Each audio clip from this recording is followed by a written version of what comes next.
রাত প্রায় 12টা বাজে। একটা ঘন কালো জঙ্গলের ভিতর দিয়ে হেঁটে আসছি।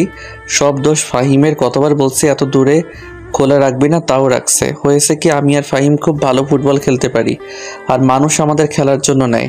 আর এসবের খোঁজ খবর সব ফাহিম নেয়, আমি শুধু খেলি আর টাকা নেই। তাই বরাবরের মতোই ফাহিম দূরে খেলা রাখছিল, আর এত দূরে হবে যেটা আমি জানতাম না। খেলা শেষ করে ওদের মানুষ আমাদের বাড়িতে পৌঁছে দেওয়ার কথা ছিল, কিন্তু মাঝপথে এসে ওদের গাড়ি নষ্ট হয়ে যায়, যার কারণে আমাদের হেঁটে হেঁটে আসতে হয়।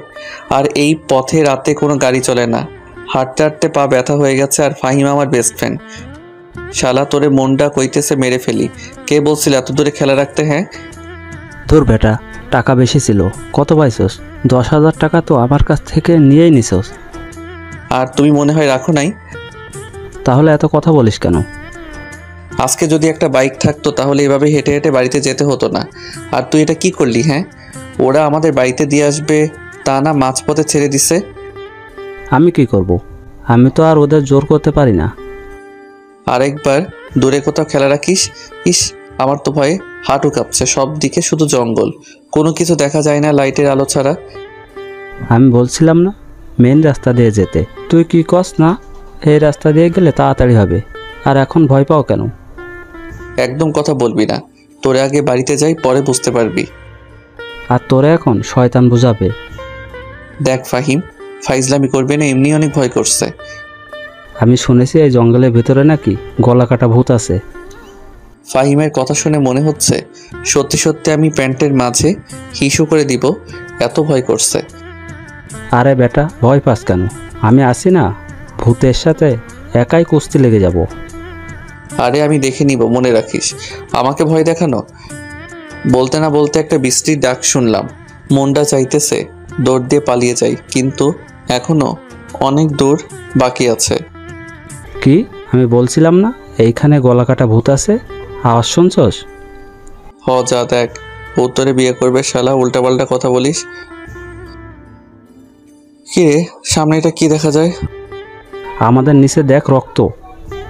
ও মারে! এক লাফে ফাহিমের কোলে উঠে পড়লাম। এই শালা, আমার কোলে উঠলি কেন? তুই কি আমার বউটাও? এখানে রক্ত কিভাবে এলো?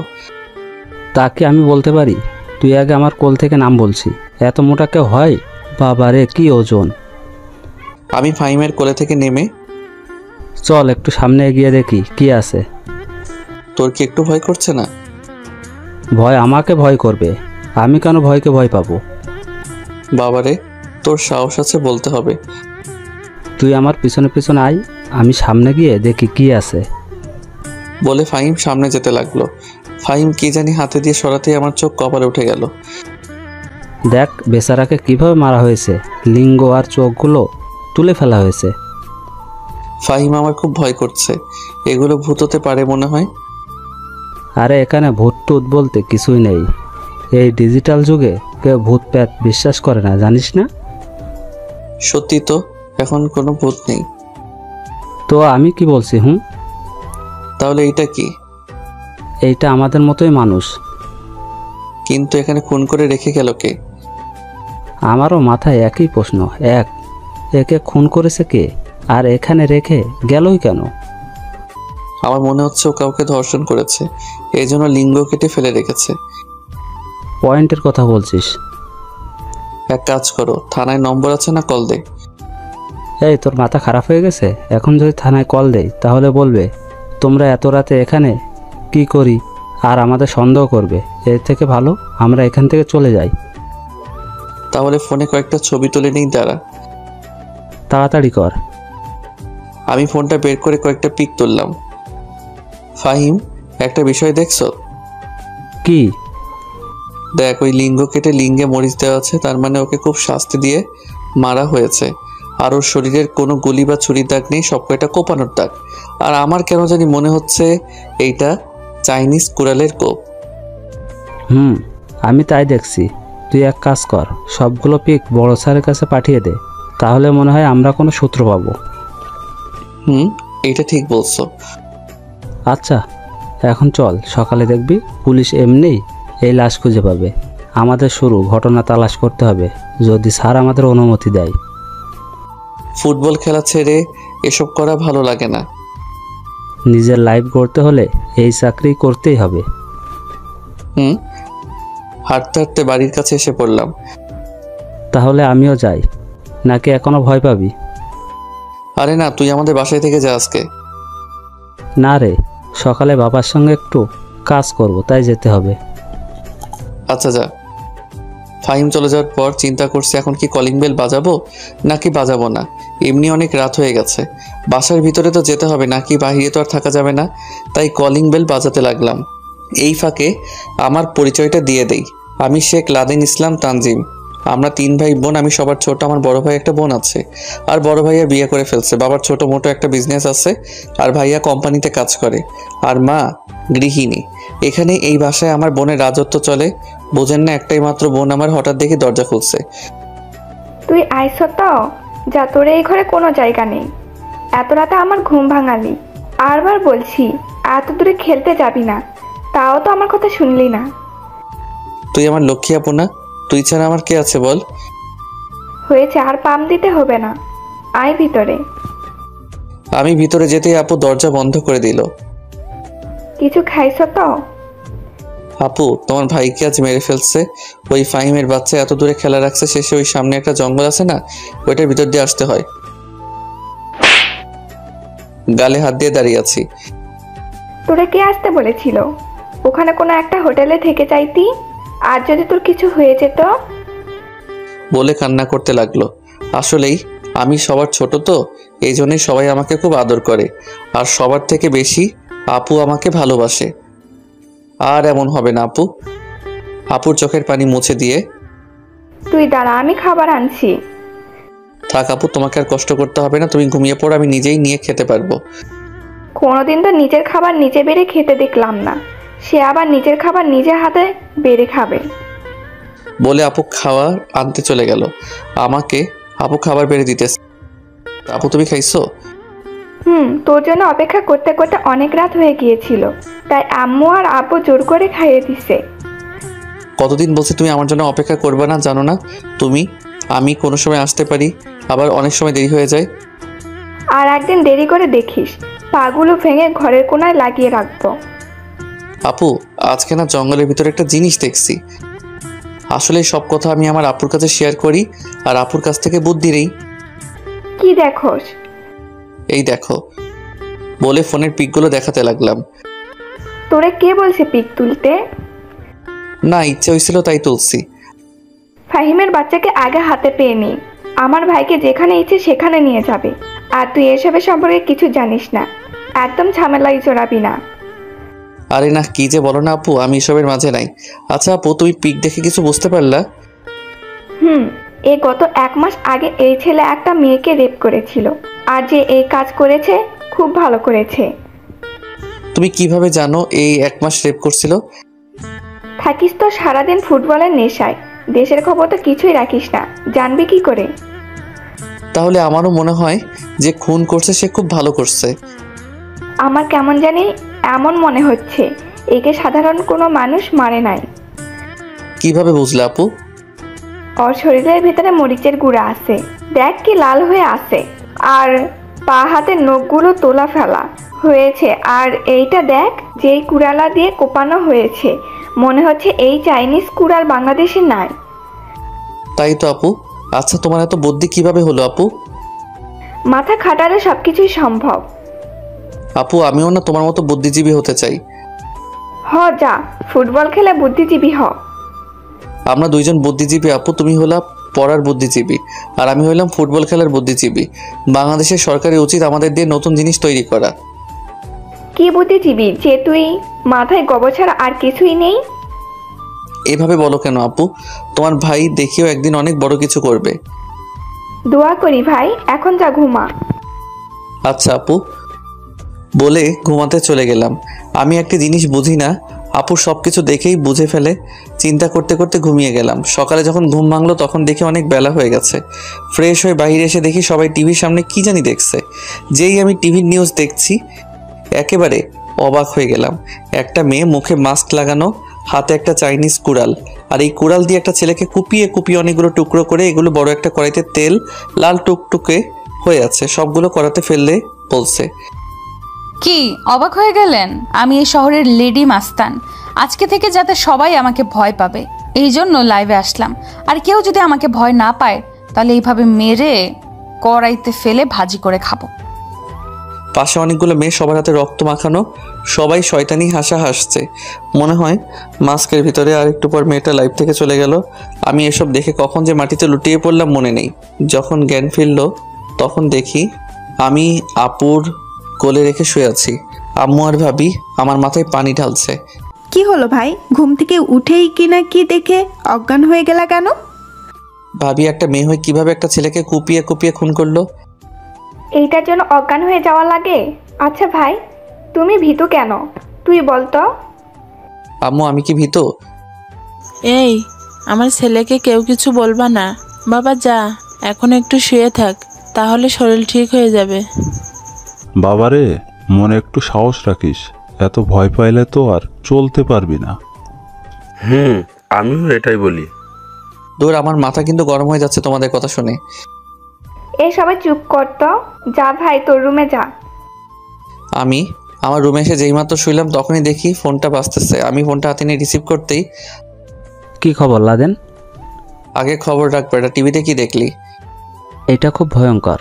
কিভাবে এটা করলো আমি তাই চিন্তা করছি। না জানি স্যার কখন কল করে বসে থাকে। শেষমেশ দেখবি রহস্য আমাদেরই বের করতে হবে। আজকে তো আমি এই নিউজটাই অজ্ঞান হয়ে গেছিলাম। আমি বুঝলাম না তোরে স্যার কেন এই চাকরি দিছে, তাও আবার আমাদের তোর আন্ডারে কাজ করতে হয়। আচ্ছা তুই এত ভয় পাস, তারপরেও তুই আমাদের সিনিয়র কিভাবে? আর বুঝলাম না স্যার কি দেখে তোরে চাকরি দিছে। এটা তোর জানতে হবে না, সব কিছু সবার জানা লাগে না। আমি না তোর বেস্ট ফ্রেন্ড? বল না আমাকে। তুমি আমার এখন কিন্তু উল্টাপাল্টা কথা বলবো। ফোন রাখো, আমি একটু ঘুমাইবো। আচ্ছা ঘুমা, তবে বিকালে কিন্তু আমাদের মাঠে খেলা আছে। আজকেও খেলা? বিকালে রেডি থাকিস। আজকে না খেললে হয় না? না হবে না, পাড়ার খেলা বুঝিসিস তো। আচ্ছা ফোন রাখো। ফোন রেখে একটু ঘুমাইতে চেষ্টা করছি। এসব দেখে একদম মাথা ব্যথা হয়ে গেছে। ঘুম থেকে উঠে বাহিরে এসে দেখি আপু আর ভাবি আড্ডা দিচ্ছে। আপু যা, রেডি হয়, একটু বাহিরে যাব।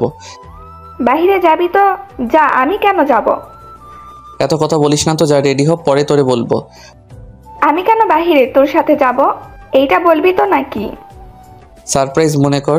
তুই রেডি হ, যা রে বোন। যাও, এত করে যেহেতু বলছে। তোরে মনটা চাইতেছে। হি হি হি। আসলে আপুর ফোনটা এত বেশি ভালো না, আর আপু ফোন কিনতে চায় না, তাই আমি আজকে আপুকে ফোন কিনে দিব। যা ভাই, আমার জন্য কিন্তু ফুচকা নিয়ে এসো।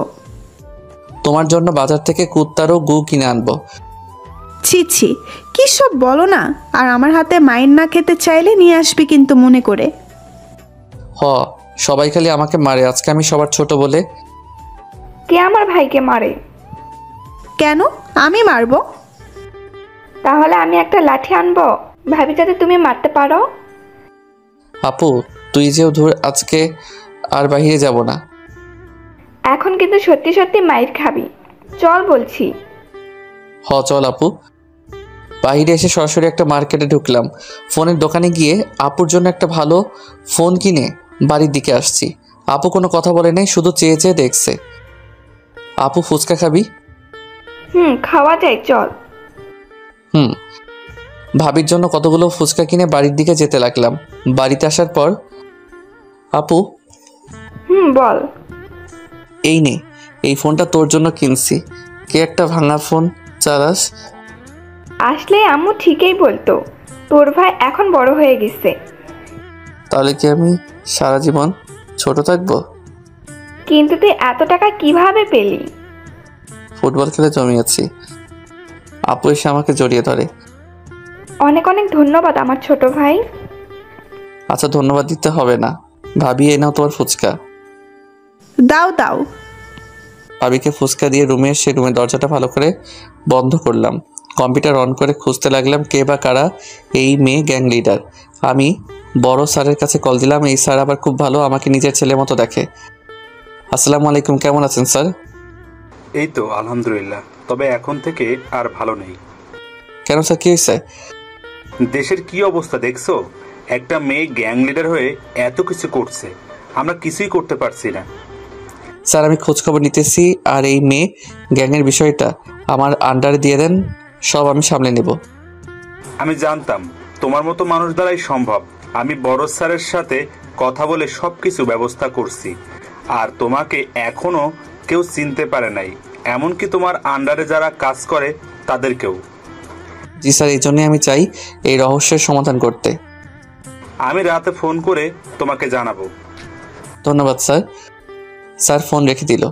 আজ অনেকদিন পর একটা রহস্যময় মিশন পাবো ভাবতেও খুব ভালো লাগছে। রহস্যের সাথে আরও রহস্য। বিকেলে রেডি হয়ে যেই বাসা থেকে বের হবো তখন থেকে আম্মু সামনে এসে বলল, কিরে বাবা, কই যাস? পাড়ায় ফুটবল খেলা আছে, যেতে হবে।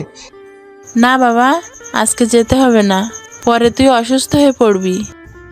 আরে না আম্মু, এমন কিছু হবে না। আচ্ছা যা, তবে সাবধানে।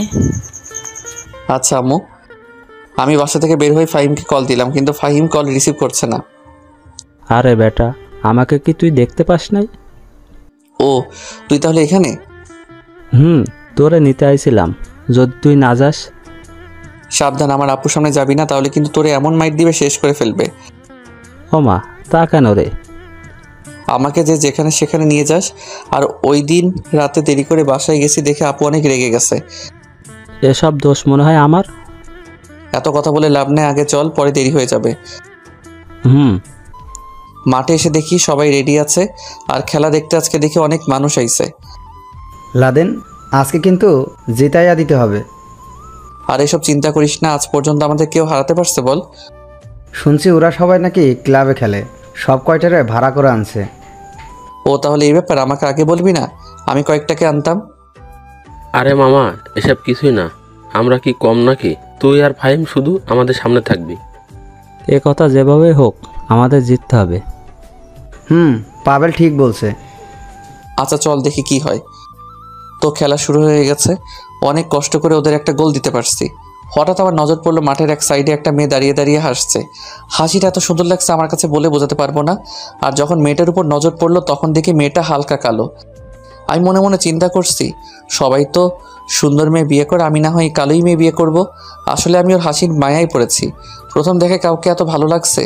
হঠাৎ দেখি কে জানি আমাকে ধাক্কা দিতেছে। কে? আরে বেটা, তুই ওই দিকে তাকিয়ে কি দেখিস? সেই কখন থেকে দেখি তাকিয়ে আসো। না এমনি। আমি তো একটা রহস্যের গন্ধ পাচ্ছি। তোরাও না? আচ্ছা চল, আজকে সবাই মিলে আড্ডা দিব। আচ্ছা চল, তাহলে তো মজাই হবে।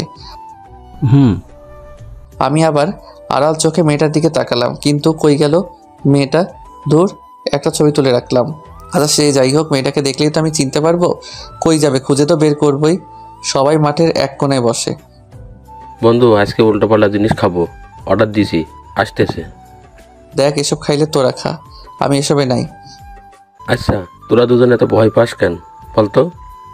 শোন ভাই, এসব আমরা খাই না, আমাদের ভালো লাগে না। আচ্ছা লাদেন, তুই প্রেম করবি না? করবো তো, তোর শালির সাথে। আর তুই তো এখনো বিয়েই করস নাই। দেখ কেমন মজা করছে। মজা করছি? তোরা তাহলে মনে হয় প্রেম করস? আমরা প্রেম করি না, তবে যে মেয়েকে পছন্দ হয় তাকে জোর করে হলেও। বাস, আর বলতে হবে না। আচ্ছা তোদের একটা কথা বলবো। বল, তবে জ্ঞান দিবি না। তোরা যে মেয়েদের সাথে এসব করস, এসব তো ধর্ষণের কাতারে পড়ে। তোদের কি একটু দয়া করে না? আমি এসব করি না, ওই পাবেল আর সুমন। এসব করা ভালো না, জানিস না একটা মেয়ে কত অসহায়। অসহায় তুই কাকে বলছিস? যখন একটা মেয়েকে প্রপোজ করি তখন তাদের ডিমান্ড বেড়ে যায়। আর যদিও প্রেম করে ফেলি তাহলেও দেখবি তলে তলে টেম্পো চালাই। আরও কয়েকটা আছে, তাই আমরা যা করি সব ঠিক কাজ করি। একদিন এর হিসাব বুঝবি। তোরা আমাদের বন্ধু, বন্ধুর মতো থাকবি, আর অন্য কিছু একদম বলবি না। না রে ভাই, তোদের জ্ঞান দেওয়ার মতো আমরা আবার কে? এই তো চলে আসছে। তোরা খা। আমি আর ফাহিম বসে বসে ফোন টিপতে লাগলাম। অনেক রাত হয়ে গেল, এখন চল। তোরা নিজেদের কন্ট্রোল করতে পারবি নাকি ধরা লাগবে? কত খেয়েছি এগুলো তার হিসাব নেই, আর আমরা নিজেরাই কন্ট্রোল করতে পারি, এখন অভ্যাস হয়ে গেছে। ভালো, এখন চল। আমরা মেইন রাস্তা দিয়ে হাঁটতে লাগলাম। হঠাৎ পাবেল বলল, চল বাড়িতে যেতে, যেন তাড়াতাড়ি হয়ে অন্য একটা রাস্তা দিয়ে যাই। তাই করতে, নইলে আবার দেরি হয়ে যাবে। অন্য একটা রাস্তা দিয়ে যেতে লাগলাম। চারপাশে কিছু গাছ ঝোপঝাড়ও আছে। হঠাৎ সামনে দেখি দুইটা মেয়ে বাইক নিয়ে কই জানি যাইতেছে। পাবেল আর সুমন মেয়েগুলোকে থামিয়ে বলল, আপু, আপনাদের কাছে কোনো দড়ি হবে? মেয়েগুলো ভয়ে ভয়ে বলল, ভাইয়া আমাদের যেতে হবে। আপু, বিশ্বাস করতে পারেন, আমরা আপনার কিছু করব না, শুধু একটা দড়ি দিয়ে দেন। মেয়েগুলো বাইকের পিছন থেকে একটা লবরের মতো কি জানি দিল। আপু, আপনারা চলে যান। আর এই রাতের বেলায় কই যান? একটা বান্ধবীর বাড়িতে। আচ্ছা ভাইয়া, আমরা এখন যাই। 1 মিনিট, লাদেন আর ফাহিম একটু সাইডে আয় তো, তোদের সাথে কিছু কথা আছে। আচ্ছা যাবো, তার আগে মেয়েগুলো চলে যাক। আরে বলছি তো যাবে, তুই একটু এইদিকে আয়। বলে পাবেল আর সুমন আমাকে আর ফাহিমকে একটা গাছের সাথে তাড়াতাড়ি বেঁধে ফেললো আর কাদির মেয়েগুলোকে আটকে রাখছে। তবে মেয়েগুলো যাওয়ার জন্য খুব চেষ্টা করছে। কিরে, আমাদের এখানে আটকে রাখলি কেন? তোরা আমাদের পথের কাটা, তোদের জন্য মেয়েগুলোর সাথে কিছু করতে পারবো না, তাই তোদের আগে বেঁধে ফেলেছি। দেখ পাবেল, এমন করবি না মেয়েগুলোর সাথে, ওদের ছেড়ে দে। আমাদের কাজই এটা, চুপ করে দেখ, কথা বললে জায়গা মতো দিব। পাবেল, আমি না তোর বন্ধু, বন্ধুত্বের দোহাই দিয়ে বলছি, প্লিজ মেয়েগুলোকে ছেড়ে দে। পাবেল একটা রাইফেল ধরে আমার মাথায় বলল, এটা দেখছো কি, কোনো কথা বলবি না। বলে মেয়েগুলোর কাছে গেল। মেয়েগুলো বাঁচার জন্য খুব চেষ্টা করছে, কিন্তু 3 জন ছেলের সাথে কিছুতেই পারতেছে না। মেয়েগুলোর কাপড় টেনে টেনে ছিঁড়ে ফেলছে। হঠাৎ কোথায় থেকে 5টা বাইক এলো, যার কারণে ওরা মেয়েগুলোকে ছেড়ে দিল। যারা বাইক নিয়ে এসেছে সবগুলো বাইক থেকে নামার পর আমি তো দেখে অবাক হয়ে গেলাম, কারণ এগুলো হলো ওই মেয়ে গ্যাং লিডার, মুখে সেই একই মাস্ক পরানো। লাদেন, আমি কি স্বপ্ন দেখছি? না, এরা সত্যি সত্যি মেয়ে গ্যাং লিডার। কিন্তু ওরা কিভাবে জানে এখানে যে ধর্ষণ হবে? ভালো হয়েছে ওরা এসেছে। মেয়েদের গ্যাংগুলো নেমে কোনো কথা নাই, পাবেলের ঘাড় বরাবর দিল এক কোপ। পাবেল গলাকাটা মুরগির মতো লাফাইতেছে। 3 জনকে এভাবে কুপিয়ে মেরে ফেললো। অন্য মেয়েগুলোকে বলল চলে যেতে। মেয়েগুলো যাওয়ার আগে আমার আর ফাহিমের বাঁধনগুলো খুলে দিয়ে বলল, ধন্যবাদ, আপনারা আমাদের বাঁচাতে অনেক চেষ্টা করছেন। আর মেয়ে গ্যাংগুলো সব কয়টা লাশ নিয়ে চলে যাচ্ছে। লাদেন, লাশগুলো তো নিয়ে যাচ্ছে। নিয়ে যেতে দে, ওই দেখিস আগের রাতের মতোই জঙ্গের ভিতরে পাবি ওদের লাশগুলো। তুই কিভাবে জানিস? ওদের সম্পর্কে এখন অনেক কিছু জানি। কিন্তু আমাদের চোখের সামনে আমাদের 3 বন্ধুকে খুন করে ফেললো। ভালো করছে। ওদের মতো বন্ধু বেঁচে থাকলে জানি না আরো কত মেয়েকে এভাবে নষ্ট হতে হতো। আমাদের তো ওদের খুঁজে বের করা উচিত। না, ওদের কাজ তুই ওদের করতে দে। আমরা পুলিশ যা পারি না ওরা তা করে দেখায়। হরে, আমার তো লজ্জা হয় এই চাকরি করে। চল বাড়িতে যাই, আর ওদের কথা যদি কেউ জিজ্ঞেস করে বলবি আমাদের আরো অনেক আগে চলে গেছে। চল। বাড়িতে আসার পর কলিং বেল বাজাতেই আপু এসে দরজা খুলে দিল। এই তুই আজকে আবার দেরি করে এলি কেন? কতবার বলছি এত রাত করবি না। আসলে আজকে একটু সমস্যা হয়ে গেছিল আপু, এই জন্য। কি হয়েছে? পরে বলবো আপু, এখন আমার মাথা খুব ব্যথা করছে, আমি এখন ঘুমাবো। আচ্ছা যা। রুমে এসে ঘুমিয়ে গেলাম। সকালে যখন ঘুম ভাঙলো তখন ফ্রেশ হয়ে বাহিরে এসে দেখি টিভিতে আবার সে একই নিউজ চলছে, রাতে যাদের মারা হয়েছে। আর নতুন কি, তাই আর টিভিতে চোখ দিলাম না। আমি টেবিলে বসতেই মা এসে নাস্তা দিল। কিভাবে দিনে দিনে খুনের সংখ্যা বেড়ে যাইতেছে দেখতেছো? বাবা, এখন দেখছো না আমাদের পাড়ার ছেলেগুলোকে মেরে ফেলছে? আমি মনে মনে চিন্তা করছি কেন মারছে। এটা তো আর তোমরা জানো না, জানলে হয়তো বুঝতে পারতা। বিকালে বাসা থেকে বের হয়ে ফাহিমকে আসতে বললাম, একটু পর ফাহিম এসে গেল। লাদেন, এভাবে আর চলতে দেওয়া যাবে না। কেন, কি আবার চলতে দেওয়া যাবে না? এই মাফিয়া গ্যাং লিডারদের ধরতে হবে, নইলে আস্তে আস্তে দেশের পরিস্থিতি আরও খারাপ হবে। ধরতে পারি আর নাই বা পারি, তবে এই মাফিয়া লিডাররা আমার মতো কখনোই খারাপ কাজ করে না। তুই দেখলি না, ওরা যারা মানুষের সাথে খারাপ কিছু করতে চায় ওদেরকেই মারে। বড় স্যার ফোন করছিল নাকি? না রে, বলছিল জানাবে, কিন্তু এখনো বলে নাই। তাহলে তুই কল দে। আরে কয়েকটা দিন একটু ঘুরি মন মতো। তোরে আমি আজও বুঝতে পারি না। আচ্ছা বলতো, আমরা নিজেরাই নিজেদেরকে লুকিয়ে রাখছি কেন? ভাই শোন, তোর এত কথা শুনতে পারবো না, চল আজকে ফুচকা খাবো। আমার কাছে কোনো টাকা নাই, সব টাকা তুই দিবি। আচ্ছা দিব না, তাও চল। মেয়েদের মতো তুই ফুচকার জন্য এত পাগল কেন বুঝি না। দেখ ফাইমের বাচ্চা, আর কথা বলবি না, এখন চল। তো আর কিভাবে চলবো বল একটু, হাঁটতেছি হইতেছে না। তোর সাথে কথা বললে আমার মাথা গরম হয়ে যাবে। ফুচকার দোকানে এসে 2 প্লেট ফুচকা অর্ডার করে দাঁড়িয়ে আছি, হঠাৎ নজর পড়লো একটু দূরে। আরে এটা তো সেদিনের মেয়েটা। কি পছন্দ হয় নাকি? আরে বেটা পছন্দ হয় মানে, এটা তো তোর ভাবি। ভাবি মানে? আরে এই মেয়েটাকে সেদিন ফুটবল খেলায় প্রথম দেখায় প্রেমে পড়ে গেছি। তো এখনো দাঁড়িয়ে আসোস কেন? তো দাঁড়িয়ে থাকবো না তো কি করব? হ্যাঁ আরে বেটা তাড়াতাড়ি প্রপোজ কর, নইলে আজকে আবার চলে যাবে। ও ভালো একটা কথা বলছস, কিন্তু ফুল পাবো কই? ফোন থেকে যে কোনো একটা ফুল বের করে প্রপোজ করে ফেলবি। আচ্ছা। ভয় ভয় মেয়েটার কাছে গেলাম। বান্ধবীদের সাথে মেয়েটা কথা বলছিল, আমাকে দেখে। কিছু বলবেন? বলতে তো চাই অনেক কিছুই। মানে? আচ্ছা প্রথমেই আপনার নামটা জানি, আপনার নাম কি? বান্ধবীগুলো বলল, এই মিতু চল তো, এখানে দাঁড়িয়ে থাকা যাবে না। ও তার মানে আপনার নাম মিতু, খুব সুন্দর নাম। আর আমার নাম শেখ লাদেন। আর একটু দাঁড়ান, আপনাকে একটা কথা বলার ছিল। তাড়াতাড়ি বলেন, কি বলবেন? আপনাকে যে আমি পছন্দ করি সেটা জানেন? কি? সত্যি। এখন মনে হচ্ছে আমার বুকে অনেক সাহস জমে গেছে। আজকে আমাকে মাত্র দেখালেন, আবার বলেন পছন্দ হয়েছে? না, আপনাকে আমি ওই কালকে ফুটবল খেলায় দেখছি, কিন্তু পরে আপনি চলে গেলেন।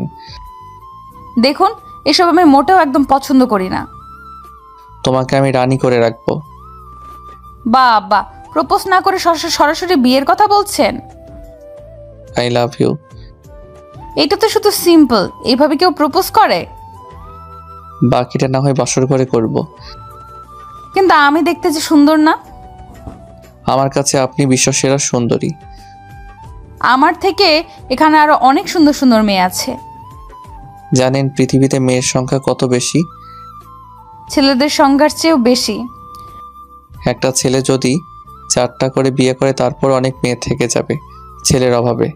আর পৃথিবীতে এত এত মেয়ে থাকতে সে আপনাকেই আমার পছন্দ, কারণ আমার চোখে মনে হয় না যে আপনার থেকে আমি আরও কাউকে বেটার পাবো।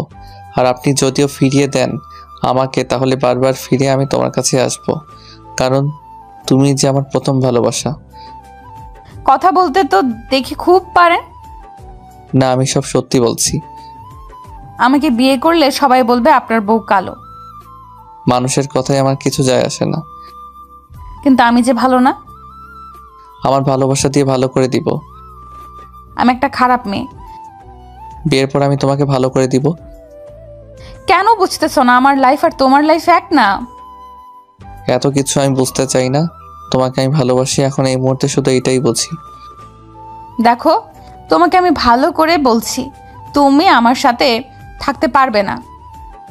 তোমাকে আমি ভালোবাসি, আর কি থাকতে পারবো না? হ্যাঁ, তুই শুধু একবার রাজি হয়ে দেখ। বুঝছি তুমি পাগল হয়ে গেছো। হ্যাঁ, তোমার ভালোবাসায় আমি পাগল হয়ে গেছি, শুধু একবার রাজি হও না। তোমাকে তো আমারও পছন্দ হয়, কিন্তু আমার কাজগুলো যে মানুষকে খুন করা। দেখো, এত চিন্তা করতে হবে না, শুধু একবার হ্যাঁ বলো, আর কিছু লাগবে না। কিন্তু কোনো কিন্তু শুনতে চাই না। আমার কিছু শর্ত আছে। সব শর্ত আমি মানবো, তুমি শুধু বলো। আমি কি করি বা আমার কাজ কি, এইসব কিছুই তুমি কখনোই জানার চেষ্টা করবা না। বান্ধবীগুলো বলল, কি বলছিস মিতু? কেন অযথা একটা ছেলের জীবন আমরা নষ্ট করব? সব কিছুতেই আমি রাজি, এখন তো বলো হ্যাঁ কি না। I love you too. আমাকে কে আর পায়? মিতুকে জড়িয়ে ধরলাম খুব জোরে। আহা, জড়িয়ে ধরার যে কি একটা ফিলিংস, জানলে আরো আগে কারোর সাথে প্রেম করে ফেলতাম। এই এই কি করছো? ছাড়ো বলছি। আমি মিতুকে ছেড়ে দিলাম। আমার অনুমতি ছাড়া কখনোই আমাকে টাচ করবা না। গার্লফ্রেন্ডকে জড়িয়ে ধরতে আবার অনুমতি লাগে? হ্যাঁ লাগবে। আচ্ছা সমস্যা নেই, ধরবো না। তবে এখন কি তোমার পাশে আমি বসতে পারি? মিতু আমার চোখের উপরে তাকিয়ে আবার নিচে তাকিয়ে বলল, বসো। আমি কি মিতুর শরীরের সাথে আমার শরীর মিশিয়ে বসলাম। তোমাকে একটা কথা বলবো? বলো। তোমার পায়ের উপর কি আমি একটু শুইতে পারি? না, এটা কিন্তু বেশি বাড়াবাড়ি হয়ে যাবে। আমি বুঝলাম তুমি কখনোই বলবা না, তাই আমি মিতুর কোলে মাথা রেখে শুয়ে পড়লাম। জানো, আজকে আমি আমার ভালোবাসার মানুষকে আমার নিজের করে পাইছি। আজ আমি অনেক অনেক খুশি। মিতু মনে মনে বলল, তোমাকে ভালোবাসতে মন তো চায় আমারও, কিন্তু আমার হাত পা যে বাঁধা, তোমাকে তো আর মিথ্যে ভালোবাসার আশা দিতে পারি না। কি চিন্তা করো তুমি একটু পর পর? না না, কিছু না। তোমার ভালো লাগছে না? লাগছে। আচ্ছা, আমাকে পেয়ে তুমি খুশি তো নাকি? খুশি হব না কেন? আমি মিতুকে জড়িয়ে ধরে অন্যদিকে ঘাটটা নিয়ে দেখি ফাহিম বলতেছে, সাব্বাস বন্ধু, কাজের মতো একটা কাজ করছস। আর মিতুকে জড়িয়ে ধরার কারণে মিতু কেমন জানি ছটফট করছে। কি হয়েছে? না না, কিছু না। হঠাৎ কোথায় থেকে 10-11টার মতো পুলিশের গাড়ি এসে আমাদের চারদিক ঘিরে ফেলছে। সব কয়টা পুলিশ গাড়ি থেকে নেমে রাইফেল আমাদের দিকে তাক করে আছে। আমি লাফ দিয়ে উঠে পড়লাম। বড় স্যার মাইক দিয়ে বলছে, দেখো মিতু, তুমি যে গ্যাং লিডার আমরা সব জেনে গেছি, আর তোমার সম্পর্কে আরও অনেক তথ্য আছে আমাদের কাছে। আশা করি তুমি আমাদের কাছে আত্মসমর্পণ করবে। আর লাদেন, তুমি এদিকে আসো। বিশ্বাস করেন ভাই, কয়েক মিনিটের জন্য আমি মনে হয় মারা গেছি। কি শুনলাম নিজের কানে মিতু নাকি গ্যাং লিডার, আর আমি কিনা শেষমেশ একটা গ্যাং লিডারের সাথে প্রেম করছি। মিতুর বান্ধবীগুলো বলল, আমরা আগেই বলেছিলাম এখান থেকে চল, এখন কি করবি?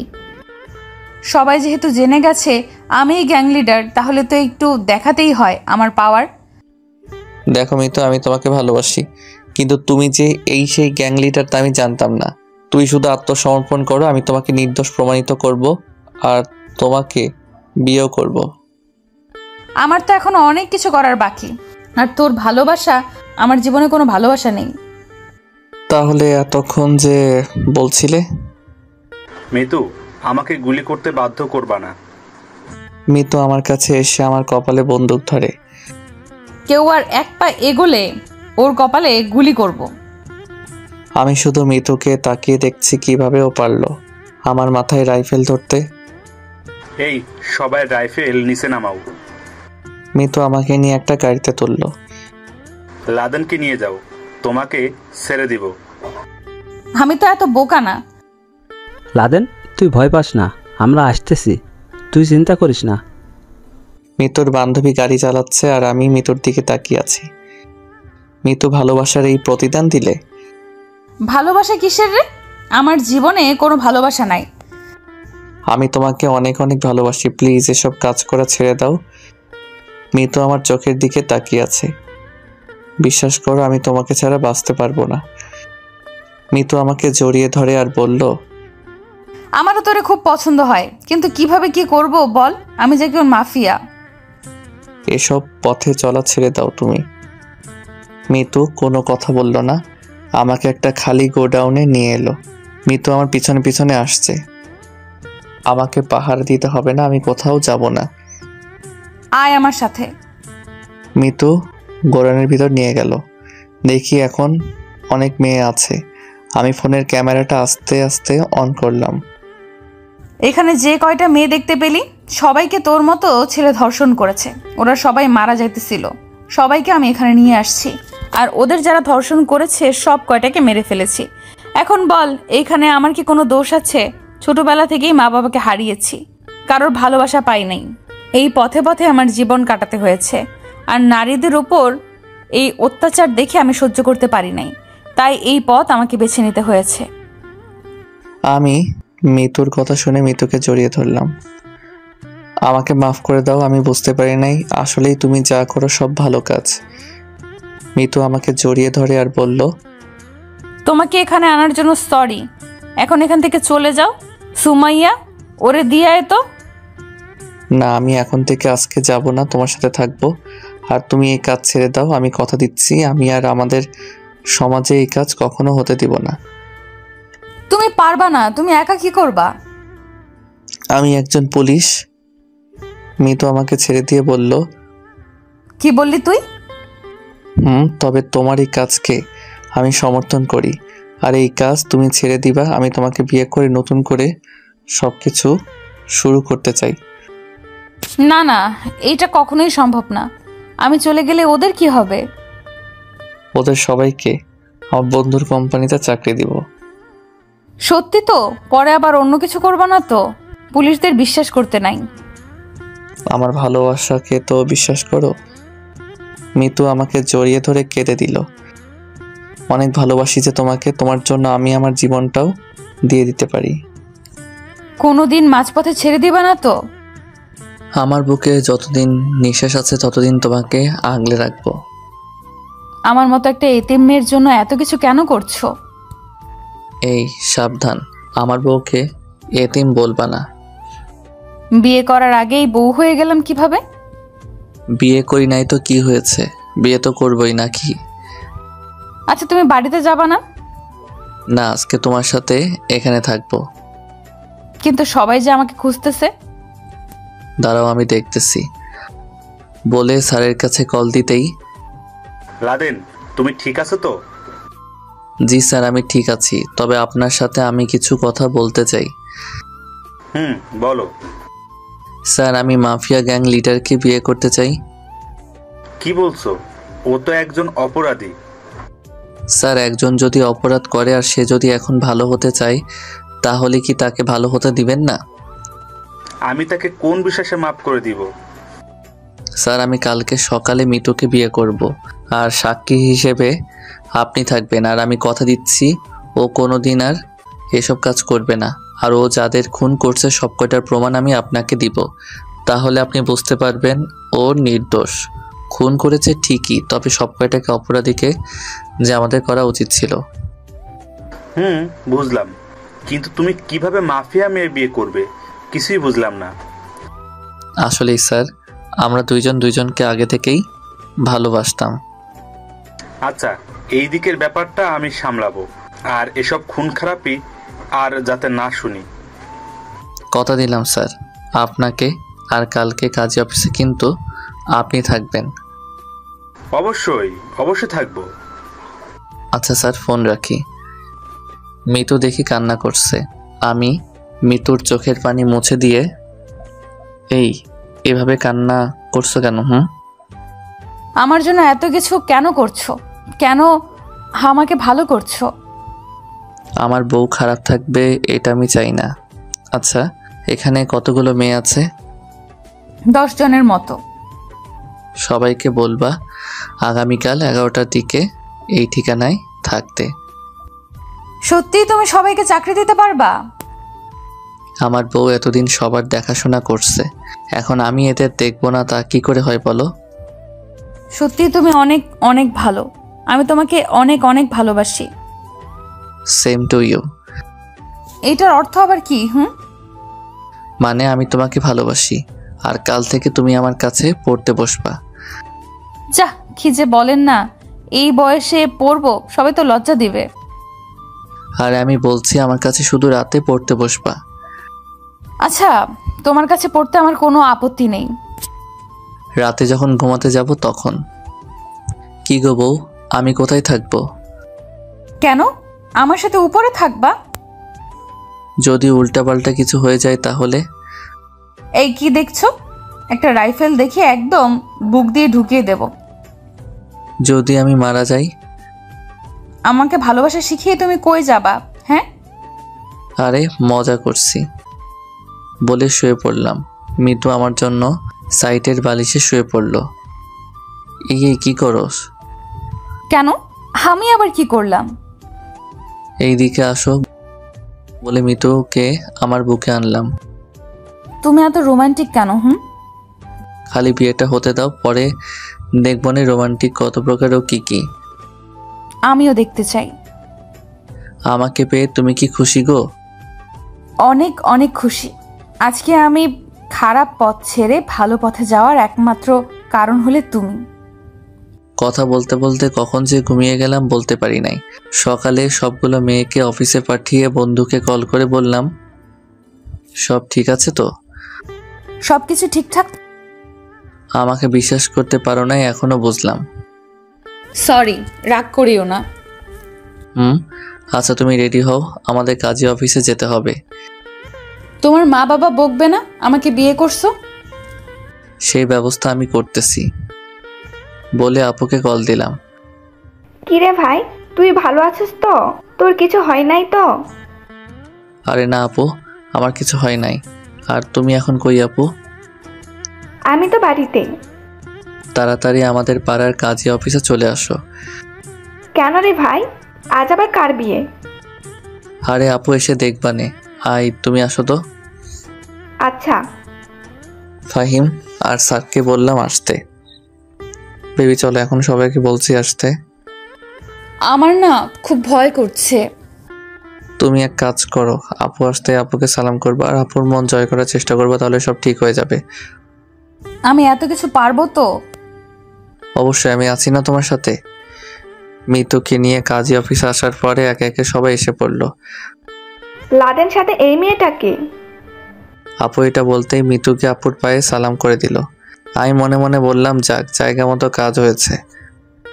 এই মেয়ে তুমি কে? আপু আমি ওকে খুব ভালোবাসি, তাই ওকে আমি বিয়ে করতে চাই। দাঁড়া, তোর বিয়ের ভূত বের করছি। মিতুমা থাম, ছোট মানুষ, থাক বাদ দাও। ওদের ইচ্ছে মতো আমরা বিয়ে করিয়ে দেই, যদি ওরা সুখে থাকে। তুই প্রেম করিস ভালো কথা, তার মানে এই না যে আমাকে বলবি না। আমি আপুকে জড়িয়ে ধরে বললাম, সরি আপু, আমার না তোমাকে এই কথা বলতে খুব ভয় হচ্ছিল, মাফ করে দাও আপু। আমি না হয় মেনে নিলাম, মা বাবা কথা একবার চিন্তা করতি। এই জন্য তুমিই আছো আপু। ছাড় আমাকে বলছি। আমি তোমার বাবা মার সাথে কথা বলবো। আচ্ছা এখন ওদের বিয়ের কাজটা শেষ করে ফেলি। ফাহিম আমার কানের কাছে এসে বলল, তোরা শুধু পটাইতে বলছিলাম, আর তুই কেন একদিনে বিয়ে করে ফেললি? কথাবার্তা ঠিক করে বলবি, জানিস না আমার বউ একজন মাফিয়া, গুলি করে তোর মাথায় গুলি উড়িয়ে দিবে। বাবা তুই যে কিভাবে এই মেয়েকে কন্ট্রোল করবি তাই চিন্তা করছি। এত কিছু তোর চিন্তা করতে হবে না, দেখবি এক রাতে সব কিছু ঠিক হয়ে যাবে। এই তোরা কি বলছিস ফুসফুস করে? কিছু না আপু। তোমার নাম কি? জি, আমি মিতু। কাজী সাহেব বিয়ের কেস শুরু করেন। খুব সুন্দর করে আমাদের বিয়ে হয়ে গেল। সবাই মিলে বাড়ির দিকে রওনা দিলাম। বাড়িতে আসার পর আপু কলিং বেল বাজতেই মা এসে দরজা খুলে দিল। কি ব্যাপার, আজকে সবাই দেখি একসাথে? আর এই মেয়েটার নতুন বিয়ে হয়েছে মনে হয়। হয়েছে না, হয়ে গেছে তোমার ছেলের সাথে। কি? সত্যি। এই তুই আমার বাড়ি থেকে বেরিয়ে যা, তোর মতো ছেলের দরকার নাই। মা বাবা ছাড়া একা একা বিয়ে করে নিলি। স্যার, আপু, ফাহিম সবাই খুব কষ্ট করে মা বাবাকে রাজি করালো। সব ঝামেলা শেষ করে বাসর ঘরে ঢুকলাম, দেখি মিতু খুব সুন্দর করে বিছানায় বসে আছে। আমি গিয়ে মিতুর মুখের ঘুমটা উঠালাম। আজকে মিতুকে অন্যরকম সুন্দর লাগছে। বউ, ও বউ, তোমাকে তো আজকে অনেক সুন্দর লাগছে। এতটা সুন্দর আমি না। আমার কাছে তো সুন্দর নাকি? একটা কথা চিন্তা করলে খুব কষ্ট হয়, আগে ছিলাম কি আর এখন কি। আমি কোনোদিনই চিন্তা করতে পারি নাই আমার যে বিয়ে হবে। এসব কথা বলে নিজেকে আর দুঃখ দিয়ে লাভ নেই। এই বইটা নিয়ে এখন পড়তে বসেন। এই মেরে ফেলবো কিন্তু। আজকে একটা শুভ রাত, এসব পড়ে টরে সময় কাটাতে চাই না। বাবা, মেয়ে দেখি তো আমার থেকেও বিরাট চালু। আমার জামাই এত রোমান্টিক, আর আমি যদি একটু রোমান্টিক না হই তাহলে কি হয়? সবকিছু ভুলে গিয়ে মিতুকে নিয়ে সুখের সাগরে ভাসতে লাগলাম। আজ 4 বছর হয়ে গেল। আমার একটা ছোট ছেলে আছে, নাম মাহিন। আর আমার চাকরির জন্য সবসময় বাহিরে থাকতে হয়। আর আমার আপুকে ফাহিম বিয়ে করছে। তারা নাকি আগে থেকে প্রেম করতো, আর ফাহিম অনেক ভালো, তাই দিয়ে দিছি। ওই দেখো তোমার ছেলে কি বলে। কি বলে আমার ছেলে? তার নাকি একটা রাইফেল দরকার। কোন বুড়ি দেখে নাকি পাগল হয়ে গেছে। কিরে, বাবা মার মতো মাফিয়া ডন হতে চাস? মাফিয়া কি বাবা? তোর মাকে জিজ্ঞেস কর। মিতু আমার দিকে চোখ গরম করে বলল, রাতে মজা দেখবো, মনে রাখিও। পারো তো শুধু এইটাই। কি বললা? তোর মাথায়। এভাবেই আমাদের সুখে শান্তিতে সংসার কাটতে লাগলো।